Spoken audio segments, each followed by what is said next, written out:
Government security agencies are on hand to seize illegal firearms in the hands of civilians. The government's 90-day moratorium for civilians is on, with a Geneva report showing that Kenyans own over 740,000 illegal firearms, more than what the military and police have combined. KTN's Francis Ntomo now reports on why security organs are on red alert.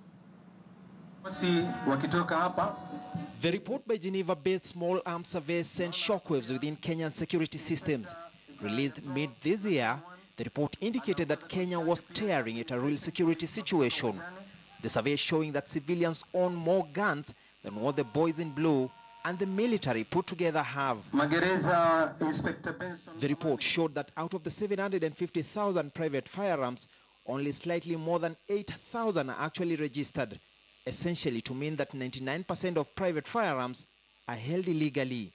And in what recently appeared to be a reaction to the statistics, Interior Cabinet Secretary Fred Matiang'i disbanded the country's firearms licensing board, citing abuse of office.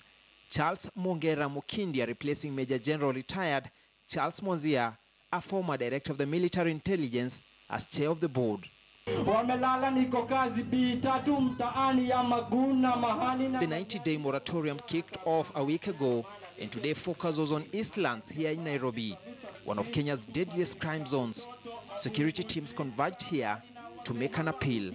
We want an end to this, and that is why we are earnestly appealing to the public to voluntarily surrender their arms, and no action will be taken against them. The Interior Ministry says it is getting increasingly difficult to assess the direction the process will take, given the mistrust harbored by a section of youth. Tuna lost my brothers, pia my innocent sisters wanaenda kunywa na watu wako nazo, wana dead. Vijana wanaisha, especially hapa Kayole, risasi, sauti ya bunduki imekuwa kama ringtone, unajua. In February 2017, former nominated Senator Paul Njoroge was captured in the full glare of cameras, cocking and firing at Vivo Energy's then managing director Mr. Polycarp Igathe. What further triggered the debate on private guns?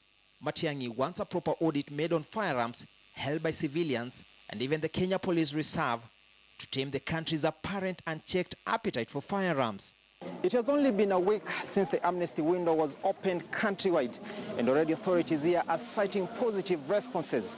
But in a process that has been cited with victimization in the past, it looks like it will take much more than force and rhetoric to win this fight.